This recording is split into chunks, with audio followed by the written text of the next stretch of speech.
PCB team এখন আছে German ইঞ্জিনিয়ারদের বুথ থার্মাল গ্রিজলির সামনে। থার্মাল গ্রিজলি আসলে প্রোগ্রামার গ্রুপের একটা পার্ট। প্রোগ্রামার গ্রুপে এবার অনেক বড় বড় ব্র্যান্ড আছে, মানে not that big but they are doing exceptional, যেমন HAVN, তারপরে নোবেল চেয়ার্স, তারপরে থার্মাল গ্রিজলি, কারা এনগিয়ার গেমিং, ডাকি, এরা সবাই মিলে একটা গ্রুপ ক্রিয়েট করছে, প্রোগ্রামার গ্রুপ, এবং এরা আছে টাইনেক্স হল 2 এর ঠিক মাঝখানে। থার্মাল গ্রিজলির কর্নারটা খুব নিশ, এবং এর মধ্যে খুব নিশ ইনসাইড নিশ হেভিলি এনথুজিজম ওয়ালা প্যাকড প্রোডাক্ট আমরা দেখবো, যেগুলো আমার মনে হয় আগে কেউ ভাবেও নাই এগুলো নিয়ে এত ডিটেইলে কাজ করা পসিবল।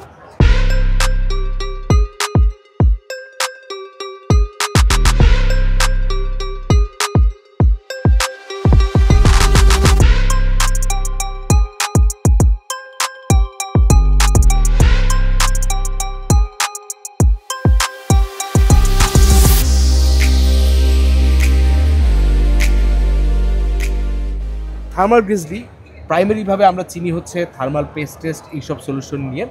এখন কুলিং সলিউশনটা তারা আরেকটু ডিপে নিয়ে গেছে। কনভেনশনাল কাস্টম ওয়াটার লুপ আমরা যেগুলো করি সেগুলোর কম্পোনেন্টগুলো তারা বানানো শুরু করছে। রিসেন্টলি তারা ইকের বেশ কিছু ইঞ্জিনিয়ারকে হায়ার করছে যারা অলরেডি অনেক ভালো কাজ করতেছিল ইকেতে, বাট ইকেতে কী ঝামেলা যেগুলো এখন না বলি থার্মাল গ্রিজলির কন্টেন্টে। তো তারা যখন জয়েন করলো থার্মাল গ্রিজলিতে, তারা বেশ কিছু কাস্টম ওয়াটার লুপ সলিউশন তৈরি করলো যেগুলো অনেক বেশি অ্যাডভান্সড এবং কমপ্লিটলি জার্মান ইঞ্জিনিয়ার। ওরা কি করছে, এই ইঞ্জিনিয়ারদের জন্য নিজেদের CNC লাইন আপ তৈরি করছে, যেখানে নিজেরা আপনার 100% নিজেদের ইন হাউসে এইরকম আপনার ওয়াটার ব্লকগুলো বানাইতেছে। Just have a look at this, precision দেখেন, ওজন মাশাআল্লাহ। এবং এইটা হইতেছে আপনার CPU ব্র্যাকেটটা। CPU ব্র্যাকেটের মধ্যে আপনার মাইক্রোস্কিপ ফিন দেখা যাইতেছে। এই মাইক্রোস্কিপ ফিসগুলোর মধ্যে গ্যাপ হচ্ছে 0.2 mm, যেটা ওদের নিজেদের CNC-তে একদম মানে প্রিসিশন রেখে ঠিকঠাক তারপরে আর কি কাট করা হয়। সো এগুলো একদম প্রিসাইজ। বাট মাইক্রোস্কিপ ফিন্সের পারফরমেন্স যেমন ভালো, একটা প্রবলেমও কিন্তু আমরা দেখি, সেটা হচ্ছে যে এগুলোর মধ্যে আপনার কুল্যান্টের অনেক সময় প্যাস্টেল কুল্যান্ট, অরোরা কুল্যান্টের যে পার্টিকেলগুলো থাকে সেগুলো জমার পরে আপনার এগুলো ব্লক হয়ে যায় এবং তখন পারফরমেন্স ধাপ করে কমে যায়। তো এইটা সলভ করার জন্য এক সময় পুরো ওয়াটার ব্লক খুইলা তারপরে চেঞ্জ করা লাগতো বা ক্লিন করা লাগতো। অনেক সময় দেখা যেত যে রাস্টের কারণে পুরো ওয়াটার ব্লকটাই বাদ দিয়ে দেওয়া লাগতেছে, কিন্তু এখন যেটা হয়েছে ইউ ক্যান জাস্ট সোয়াপ ইট পুরোটাই কপার। RTX 50 Pro আপাতত তারা 50 সিরিজ 5090 জন্য বানাইছে, ROG-র জন্য, বাট মানে ROG বাট আদার যে ব্র্যান্ডসগুলো আছে পালিট, তারপর হচ্ছে MSI, এটা হচ্ছে একটা finished water block for ROG Astral RTX 5090 delta Mac. এইটা দিয়ে একটা বিল্ড করছে প্রবাবলি জি স্কিলের জন্য স্টুয়ার্ট টংস। এইটা আমরা মনে হয় কমপ্লেক্সে আসার ঠিক আগে কেউ ছবি পোস্ট করছিল, দেখছিলাম। এখানে এই শব্দটা ব্যবহার করা ঠিক হবে না, বাট সেক্সি। ওজনটা দেখো কত কেজি হবে, 2.5 কেজি মিনিমাম, 2.5 কেজি, আরো বেশি। একটা বেনিফিট হচ্ছে যে যেহেতু পাস থ্রু ইন অ্যান্ড আউটপোর্টটা রেয়ারে, আপনার দেখা যায় যে এখনকার কেসগুলো ফ্রন্টে বুঝছি কি এই কারণে এক্সেস করা ইজি, তাই না? এক্সেস করা ইজি না। আমি লাস্ট টাইম লিয়ানলাই তারপরে হইতেছে যে NGX H9 এলিটে বিল্ড করার সময় এইটা দেখছি যে রেগুলার ওরিয়েন্টেশনে জিপিইউ মাউন্ট করলে এখানে একটা এক্সট্রা হেড থাকে ইনার থ্রু, যার কারণে সাইড প্যানেলটা লাগানো যায় না। আর আরো একটা প্রবলেম হইতেছে যে আপনার টিউবিং অ্যালাইনমেন্টটা একটু উইয়ার্ড হয়ে যায় অনেক ক্ষেত্রে যদি আপনি ডিস্ট্রো প্লেট না ইউজ করেন। আবার যদি ডিস্ট্রো প্লেটও ইউজ করা হয় এটা অনেক ইজিয়ার টু অ্যাক্সেস, মানে ফ্রন্ট থেকে দুইটা বের হয়ে যেতেছে, ইনলেট আউটলেট ওভারঅল ক্লিন থাকতেছে আর কি। আর এইটা করার আরো একটা মেইন রিজন হচ্ছে যে এখন এন্টারপ্রাইজ গ্রেডে অনেকে 5090 ইউজ করতেছে। সো ইজিলি এটা একটা সার্ভার যেই লুপ বেয়ার বোনগুলো ওভারঅল কম্পিউটারে দেখছি যে ওইগুলোর পাস থ্রু পয়েন্টগুলো ব্যাকে, সো ইজিলি যে কোনো একটা সার্ভার বেয়ার বোনে দিয়ে এখানে কানেক্ট করে দিতে পারবে। Made in Germany by Thermal Grizzly. এটা অ্যাকচুয়ালি অ্যাস্ট্রালের পিসিবি। তারপর আমরা দেখতেছি ডেল্টা ম্যাট সিরিজের CPU block, pure copper water block, pure খাঁটি কপার, 2 mm থিক হবে অ্যাটলিস্ট এই কপার ব্লকটা। Ultra high performance CPU water block, 0.2 mm slotted copper cold plate, conventional spring and thumb nut mounting mechanism, full metal construction with RGB illuminated inlay. RGB কে উপেক্ষা করতে পারে নাই thermal grizzly, তো এটা রাখা লাগছে। আগে বেইনে এক গাদা ফিটিং আছে, হোয়াটস ডিফারেন্ট উইথ দিস ফিটিংস? আচ্ছা, ওরা অ্যাকচুয়ালি ভাই একটা মানে মেজর প্রবলেম সলভিং করার ট্রাই করছে। সেটা হচ্ছে যে আমরা রেগুলার যে ফিটিংসগুলো ইউজ করি, হ্যাঁ, যে আমাদের ফিটিংসগুলো লাগানোর জন্য যে কোনো জায়গায় আমাদের আর কি এই রোটেশনটা করা লাগে, হ্যাঁ, যেটা অনেক ক্ষেত্রে হ্যাসেল। আবার আপনি একটা টিউব খুলবেন, লাগাই ফেললে পরে, হ্যাঁ লাগাই ফেললে একবার টাইট করলে এটা খোলা কঠিন। সো তারা ওরা টপে একটা এটা বলতেছে একটা ডাবল রোটারি টাইপ একটা মেকানিজম, যে আপনি একটা অ্যালেন কি দিয়ে ফিটিংসটাকে না মুভ করায় আপনি খুলতে পারবেন। আমাদের কি কোনো অ্যালেন কি আছে? আচ্ছা, কোনো অ্যালেন কি না থাকার কারণে এটা দিয়ে এখন আসলে ডাবল রোটারিটা দেখান যাচ্ছে না। আর আরেকটা সুবিধা হচ্ছে ভাই, সাপোজ হইতেছে যে আমি টিউবটা খুলবো, আমার টিউব খোলার জন্য আমার টিউবের হইতেছে যে কম্প্রেশন ফিটিংসও খোলা লাগবে না। সাপোজ এই যে টিউব তো এইভাবে থাকবে, আমি জাস্ট দুই পাশে জাস্ট টিউব দুইটা খুলে টিউব সহ আমি এটাকে ডিসমাউন্ট করতে পারবো। কাহিনী শেষ, কাহিনী শেষ। খতম, টাটা বাই বাই। ভালোই নতুন নতুন মানে সলিউশন আসতেছে। কাস্টম লুক করতে গেলে যে কি প্যারা, এটা আসলে আকিবই ভালো জানে। আমি খালি প্যারাগুলো খাই অন্য জায়গা থেকে। তবে ভালো লাগতেছে যে মানে এই নিশের ভিতরে ইনোভেশন নিয়ে কাজ চলতেছে, এবং এগুলো হচ্ছে একদম টপ লেভেল এনথুজিয়াস্টদের জিনিস। রেগুলার কনজিউমাররা দেখে হয়তো বুঝবে এটা পানির ট্যাঙ্ক। আরো একটা জিনিস, আমরা হইতেছে যে রেগুলার কম্প্রেশন ফিটিংস যেগুলো দেখি সেগুলো দেখি, আর বক্সে দুইটা রাবার আসে, রাবারটা টিউবের ভিতর দিয়ে পড়াই দিয়ে দেন ওটা প্লাগ ইন। আর এটা এতটা ইজি, জাস্ট আপনি টিউবে কোনো এক্সট্রা ওয়াশার ইউজ করা লাগবে না, আপনি টিউব কাটবেন আর এটা প্লাগ ইন করবেন, শেষ। আর যেমন ভাই এইটা শিওর থাকেন, এই ফিটিংসগুলো মোটেও চিপ রেটের ফিটিংস হবে, এটা রেগুলার 500-600 টাকার ফিটিংস জীবনেও হবে না। এখন আমরা চলে আসছি থার্মাল বিজলির রেগুলার কম্পোনেন্ট বা প্রোডাক্টগুলোর মধ্যে, যেগুলো বেশি পপুলার। তার মধ্যে একটা জিনিস একটু বলিনি, বাংলাদেশে খুব কম দেখা যায়, সেটা হচ্ছে ডিলিডিং। এগুলো হচ্ছে ডিলিডিং টুল, যেটা দিয়ে আপনার সিপিউর উপরে যে আইএইচএসটা থাকে, মানে মেটাল শিল্ডের মতো, ওইটা রিমুভ করে ফেলা যায়। যেমন এইখানে একটা ডিলিডেড সিপিউ দেখা যাইতেছে 9800X3D সম্ভবত, এটার উপরের মেটাল এটা কিন্তু সরাই ফেলা হয়েছে। তো এই যে টুলগুলো আমরা দেখতেছি, এগুলো দিয়ে খোলা যায়। এইখানে হচ্ছে এমডির আপনার 1700 সিরিজ, এটা সেটার জন্য আপনার এগুলো দিয়ে করা যায়।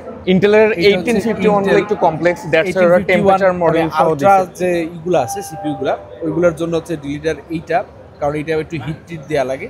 এটা আবার কেউ বলেন না যে ইন্টেলে হিট বেশি দেওয়া লাগে দেখে এটা একটু ভালো সিপিইউ। আর এইখানে হচ্ছে আরো ইন্টারেস্টিং একটা প্রোডাক্ট, এটা হচ্ছে ওয়্যার ভিউ। এটা ওরা লঞ্চ করছিল যখন 12 গেজ PWR এর পোর্টগুলা জিপিইউতে পড়ে যাচ্ছিল তখন। তো এই পোড়া থামানোর জন্য এটা লঞ্চ করা হয়েছে, মেল ফিমেল। এবং এইখানে আপনি দেখতে পারবেন যে এটা কত ডিগ্রি টেম্পারেচারে আছে, এবং এটা আপনাকে অ্যালার্ম দিয়া সতর্ক করবে। এটা ওরা লঞ্চ করছিল আগে, বাট এখন আসছে এটা নেক্সট জেন, দিস ওয়ান। এটা হচ্ছে 90 ডিগ্রি, আপনি নিচের দিক থেকে আপনার 12 বিএসপিটা কানেক্ট করতে পারবেন। তাতে কি হবে যে আপনার কেবলটারে বেন্ড করার খুব একটা প্রয়োজন পড়বে না। এবং এইটারও একটা আপগ্রেড ভার্সন আছে, সেটা হচ্ছে ওয়্যার ভিউ প্রো 2।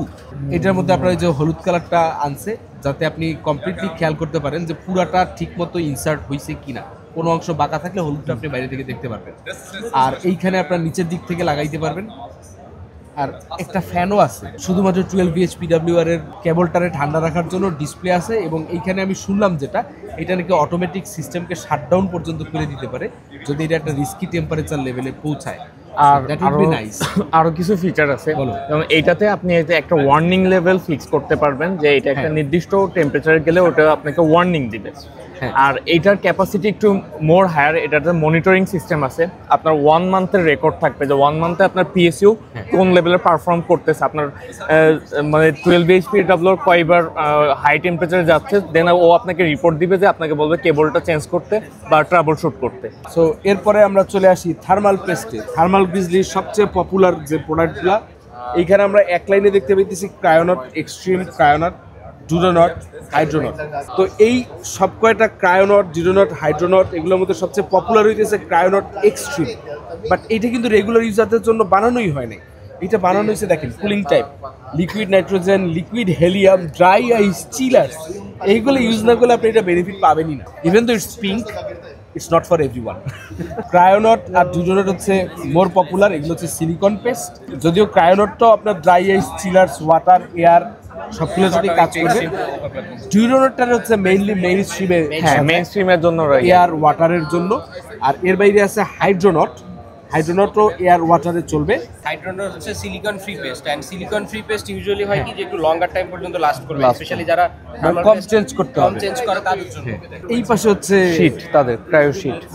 নতুন জিনিসপত্র যেগুলো নিয়ে কথাবার্তা খুব কম হয়, আপনার ক্রায়োনট নিয়ে যত আলোচনা হয় তা এগুলো নিয়ে হয় না। এগুলো হচ্ছে বেসিক্যালি শীট, মানে আপনার পেস্টের মতো অ্যাপ্লাই করার দরকার হবে না, ডিরেক্ট আপনি অ্যাপ্লাই করে দিতে পারবেন।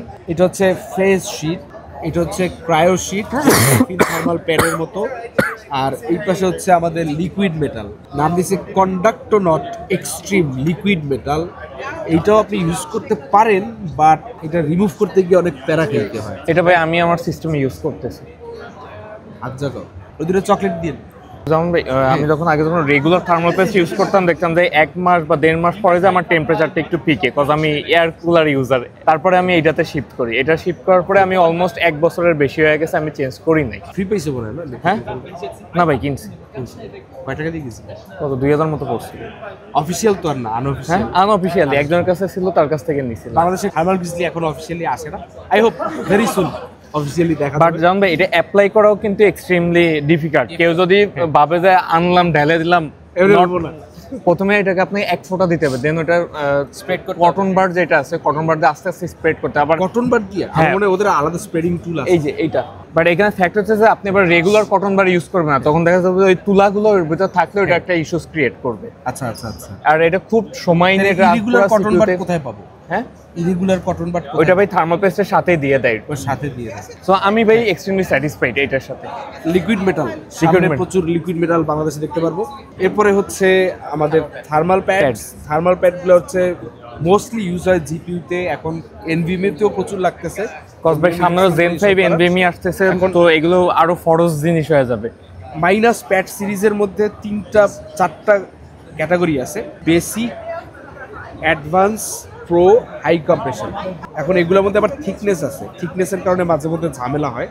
এবং এর আরেকটা সলিউশন আছে, আপনি যদি থার্মাল প্যাড ইউজ না করতে চান, থার্মাল গ্রিজলি আনছে পুটি series.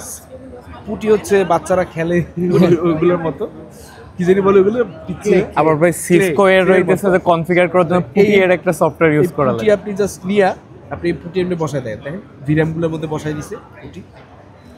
So this also works. ভাই পুটিটা আমি লাস্টলি ইউজ করতে দেখছি এমএস এর ফ্রোজার জেন 5 এসএসডি গুলোতে। ওরাও পুটি ওরা পুটি ইউজ করতে, প্রত্যেকটা চিপের উপরে ওরা ওয়ান ড্রপ করে দিয়ে ইউজ করতে। আর এইটা ভাই সুবিধা হচ্ছে যে মানে হিটসিং হিটসিং এর মতো কাটাকাটি ঝামেলা কম। হ্যাঁ, আর হিটসিং খুললেও ভাই এগুলো হইতেছে চিপের সাথে আটকে থাকে, এগুলো আবার মেটালের সাথে কন্টাক্ট করে আসে না। থিকনেসের প্যারাটা নেই। হ্যাঁ, ওটা অ্যাডজাস্ট হয়ে যাবে প্রপারলি। যেমন থার্মাল প্যাডের থিকনেস নিয়ে আমরা একটা প্যারা খাই, দেখা গেল আপনারা থার্মাল প্যাড কিনছেন, লাগাইছেন, কিন্তু এটা আপনার ব্যাকপ্লেট পর্যন্ত পৌঁছাইতেছে না বা হিটসিং পর্যন্ত পৌঁছেইলই না। আবার মাঝে মধ্যে এমন হয় না, এমন না আমাদেরও হয়েছে। এবার কাস্টম মোটর ব্লকের ক্ষেত্রে হয় কি, আপনি যদি প্রপার মিলিমিটার মেজারমেন্ট করে যদি না বসান, দেখা যাবে যে জিপিইউ টেম্পারেচার যেখানে হওয়ার কথা 60 ডিগ্রি সেখানে হইতেছে 82 ডিগ্রি। সো এটা অ্যাকচুয়ালি একটু পেইনফুল। আর এই পাশে হইতেছে আপনার অ্যাপ্লাইং অ্যান্ড ক্লিনিং কিটস, আপনার সিলিকন অয়েল, তারপরে ক্যাপটন ইনসুলেশন শীট, টিজি রিমুভ, এই লিকুইড মেটালটা এগুলো রিমুভ করে। এইটা তো দেখে পুরো নেল পলিশের মতো মনে হইতেছে, which is TG Shield, এরপরে TG ক্লিনিং ওয়াইপস, স্প্যাটুলা, এটা হচ্ছে প্রো স্প্যাটুলা। স্প্যাটুলার মধ্যে একটা প্রো আছে, এটা নর্মাল আছে। অ্যাপ্লিকেটর, টিজি স্ক্রেপার, এটা দিয়ে ঘষে উঠায়। তো মানে কাহিনী কি বুঝছেন, মানে জটিল জটিল জটিল জটিলের মধ্যে জটিল, এত গভীরে কেমনে যায় নো। আর এইখানে এই হোল কিটগুলো একটা সেটআপ আছে। বাই দ্য ওয়ে, থার্মাল গ্রিজলির আরেকটা লাইন আছে, সেটা হচ্ছে পোলার থার্ম। যারা আর কি থার্মাল গ্রিজলিকে একটু এক্সপেন্সিভ মনে করে, একটু বাজেটের মধ্যে কনজিউমার গ্রেডে অ্যাফোর্ডেবল সলিউশন চায়, ফর 5600 জি ইউজার, রাইট? হ্যাঁ হ্যাঁ 5600 জি ইউজারদের জন্য, তাদের জন্য হচ্ছে পোলার থার্ম। এবং এই একখান টিউব দিয়ে মনে হয় একটা জীবন চলে যেতে পারবে। অন্যান্য জায়গায়ও এই থার্মাল পেস্টটা অ্যাপ্লাই করা যায়। আর এর বাইরে বাকি রইল আপনার এই জিনিসটা, এটা একটা টেস্ট বেঞ্চ, একটা ড্রিম টেস্ট বেঞ্চ। আমরা বাংলাদেশে কিছু টেস্ট বেঞ্চ সিএনসি কাট করে তারপরে সিরিজ কাগজ দিয়ে ঘুষা সমান টমান করে বানাইছিলাম, বাট ওইগুলার মধ্যে অনেক কিছুই ছিল না। আপনার স্ক্রুগুলা আনইভেন ছিল, ঠিকমতো মাউন্ট হইতো না, ফিনিশিংটা ইস্যু ছিল, কারণ আমরা তো অত প্রিসিশন মেশিন নাই বাংলা ওয়েতে বাংলা ওয়েতে। এইটা হচ্ছে next level taste bench, this is not a regular test bench. এটার মধ্যে অলরেডি একটা পিসিবি দেয়া আছে এবং এইটা ডেরাডার বা ডেরাবার যেভাবে যে বলেন না কেন, এত পপুলার একজন আপনার ওভারক্লকার প্লাস ইঞ্জিনিয়ার, ও নিজে নিজে অনেক কিছু ওসি করে। তো ও নাকি বলতেছিল যে আমার একটা স্পেশাল টেস্ট বেঞ্চ দরকার যেটার মধ্যে আমার খুব ফ্রিডম থাকবে। তখন থার্মাল বিজলি ওর সাথে কোলাপ করে এটা বানাইছে এবং এটার মধ্যে RGBও দিছে, যেটা না হইলেও ওকে ছিল। বাট দেখেন আপনি এটার মধ্যে কি করবেন, এখানে ডিরেক্ট আপনার সেট আপ পোর্টগুলো দেওয়া আছে। এগুলো অ্যাকচুয়ালি এটা যে এক্সটার্নাল ব্যাক প্যানেল হিসেবে কাজ করবে। সাপোজ আপনি গেম মাল্টিপল মাদারবোর্ডে গেম টেস্ট করবেন, সো ইজিলি আপনার দুইটা সেইটা গেম ড্রাইভ এখানে ইনস্টল করে রাখবেন যাতে আপনার বারবার মাদারবোর্ডে কানেক্ট না করা লাগে। SSD এখানে ইনস্টল করে ফেললাম। হ্যাঁ, এই হচ্ছে এসডি কার্ড স্লট। আপনি যখন লিকুইড নাইট্রোজেন ওসি করবেন আপনার মাল্টিপল টাইপ অফ বায়োস লাগবে, কারণ রেগুলার বায়োস যেটা আমরা ইউজ করি ওইটাতে ম্যাক্সিমাম আমরা 1.5 ভোল্টের উপরে প্রবাবলি পুশ করা ইম্পসিবল। আর যেগুলো LN2 বায়োস হয় ওইগুলো অফিশিয়ালি ওভারক্লকারদের প্রোভাইড করে, ওইগুলোতে আপনি মেমরি কার্ডের মধ্যে দিয়ে আমরা জাস্ট এখানে একটা স্লট ইনস্টল করি। ওইগুলোর ভাই মেইন বেনিফিট হচ্ছে যে আপনার 2 ভোল্ট 3 ভোল্ট 5 ভোল্টের এরকম মাল্টিপল বায়োস ওরা এখানে সেটআপ করতে পারে, একই সাথে বায়োস প্রোফাইলগুলো যাতে সেভ করে রাখতে পারে যাতে ইজি টু গো। এর উপরে আমরা মাদারবোর্ডটা মাউন্ট করব এবং এর মাল্টিপল ফ্যান মাউন্টও দেওয়া আছে, RGB মাউন্টও আছে, PWM। তারপরে এটা কি, এটাতে ভাই এই যে ফ্যানগুলোরে পাওয়ার দেওয়ার জন্য 6 পিন একটা PCI কানেক্টর আছে, এই পাশে USB আছে, সো মাউস কিবোর্ডও এটা দিয়ে লাগানো যাবে। তারপরে দুইটা টাইপ সি আছে। অনেক সময় ভাই যে সেন্সর প্যানেলগুলো এখন টাইপ সি তে আসতেছে, এইখানে আরো কয়েকটা PWM কানেক্টর দেওয়া যাইতেছে। তারপরে এটা ফ্যানের প্রিসেট ওয়ান ক্লিক দিয়ে চেঞ্জ করে। আর এর মনে reset button, whole setup reset করার জন্য। এটা হচ্ছে USB, মাদারবোর্ডে USB এখানে আপনার চেঞ্জ করে দেওয়া যায়। বেসিক সেটআপ পোর্ট, আরো দুটো USB পোর্ট, এখানেও ফ্যানগুলো আপনি চেঞ্জ করতে পারবেন। এর বলতে ভুলে গেছি যে এখানে কিন্তু আপনার দরকার ছিল না ভাই, হেডারও আছে। তো খুব আমার ইচ্ছা আছে একটা চায়ে চুয়ে নিয়ে যাওয়া যায় কিনা আমাদের স্টুডিওর জন্য। আর আশা করি খুব সুন থার্মাল বিজলি বাংলাদেশে অফিসিয়ালি পাওয়া যাবে, সে পর্যন্ত অপেক্ষায় আছি। আমার থেকেও বেশি অপেক্ষায় আছে আকিব। আকিব ভাই কয়টা লিকুইড কুলার কয়টা বিল করতে পারবে কাস্টম লুক? ভাই এখন মেইন প্রবলেম হচ্ছে যে অনেকেই চাই বাট আমি সবাইকে দিতে চাই না এখন থেকে। তুমি তো বছরই একটা শেষ করতে পারো না। অলরেডি ভাই 5 জন করতে চাইছে, আমি জাস্ট 2 জনের অ্যাপ্রুভাল দিছি। আমরা আসলে কাস্টম লুক মেইনটেইন করা এবং এইটার কি বলে মাইন্ডসেটটা সবার থাকে না, অনেকে মনে করে ইটস জাস্ট শো অফ। মানে আর একটা বিষয় হচ্ছে ভাই ওয়ার্ক প্রসেসে যে কমপ্লিকেশন এটা অনেকে বুঝতে পারে, এটা অনেকে বুঝতে চায় না, বোঝার চেষ্টা করে না। ফিটিংস তো লিমিটেড বডি, কিন্তু ফিটিংস যদি আনাও হয় তো দেখা যাবে যে ওইরকম মাইন্ডসেটের লোকজন খুব কম, কারণ এইরকম প্রিসিশন কুলিং সবার দরকার এমনও না, বাট যাদের দরকার তাদের ওই মাইন্ডসেটটা অনেক সময় থাকে না। তো প্রবাবলি আমরা যেহেতু পিসি বিল্ডার বাংলাদেশ এবং পিসিবি স্টোর বোধ কাজ করতেছে, আই থিঙ্ক যে এই কমিউনিটিটা আরো গ্রো করবে বাংলাদেশে। আমরা আরো অনেক বেশি কাস্টম লুক দেখতে পারবো। আসলে ভাই এই এরাটা শুরু না করলে না মানুষ বুঝতে পারবে না যে এটাকে কেমনে মেইনটেনেন্স করতে হবে। এরা শুরু করার জন্য তো তোমার একটা মেন্টাল শিফট লাগবে, হ্যাঁ একটা মাইন্ডসেটের শিফট লাগবে। অলসো ভাই ব্র্যান্ডের সাপোর্টগুলো লাগবে, যেমন থার্মাল গ্রেজলি। ব্র্যান্ড তখনই আসে যখন একটা দেশে কনজিউমার বেস থাকে, মার্কেট ক্রিয়েট হয়। তো রাইট নাও আগে গিয়ে মার্কেটটা ক্রিয়েট করতে হবে। হ্যাঁ, কারণ আমরা কথা বলতেছি কি নিয়ে, তুমি ক্রায়োনেট নিয়ে যাবা, you can sell it like মুড়ি। হ্যাঁ হ্যাঁ, কিন্তু this are not the average thing, this are just average thing. হ্যাঁ, এর মধ্যে আমার কিছু নেই। ডিলিডিং, এইসব ওয়াটার ব্লক, তারপরে এইসব ফিটিংস, দিস ইজ এক্সট্রিমিজম। যেমন বাংলাদেশের ডিল করা আমি মাত্র একজন দরকার, আমাদের এই ধরনের এক্সট্রিম পিপল দরকার who are ready to burn their 12 PWR and their 5090s। তো দেখা যাক এগুলো নিয়ে আমরা আর কি কাজ করতে পারি কিনা, দোয়া করবেন আমাদের জন্য। আর দেখা হবে সবার সাথে পিসি বিল্ডার বাংলাদেশ। তো দেখেনি সবাই পিসিবি স্টোরে। আল্লাহ হাফেজ।